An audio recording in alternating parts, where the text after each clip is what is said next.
எம்ஜிஆருடைய சின்ன வயசுல சோறு கிடையாது தெரியுமா? பிற்காலத்துல அவர் பெரிய கோடீஸ்வரர். சென்னையில நடிக்க வந்த போது அவருக்கு சாப்பாடு கிடையாது. இந்த மாதிரி ஒரு அம்மா புட்டு விற்பாங்க. 4 அணா கொடுத்து அந்த புட்டு வாங்கிட்டு வந்து அந்த வீட்டுல இருக்கிற எல்லாரும் பங்கு வச்சுக்கணும். அவங்க அம்மா சத்யபாமா உட்பட. ஒரு நாள் 4 அணா இல்ல. ஆனா அம்மா பசியா இருக்காங்க. அவர் அந்த புட்டுக்கடை பக்கம் போறாரு, திரும்பி இந்தாண்ட போறாரு, திரும்பி தாண்டி போறாரு. காசு இல்ல, புட்டு குடுன்னு கேட்கறதுக்கு மனசு வரல.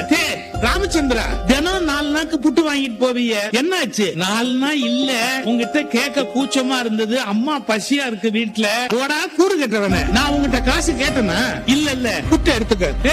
புட்டு எப்ப வேணாலும் வரும்டா, பசி எப்ப வருதோ அப்ப சாப்பிடணும்டா. ஓடா எடுத்துட்டு போ. சார் எம்ஜிஆர் 4 அணா புட்டு எடுத்துக்கிட்டார். ஒருவேளை உன் 4 அணாவை திருப்பி கொடுக்க முடியாம நான் இந்த ஊரை விட்டு ஓடி போயிட்டா உனக்கு 4 அணா நஷ்டம் தானே?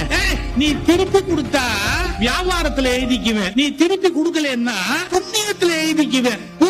இவ்வளவுதான் வாழ்.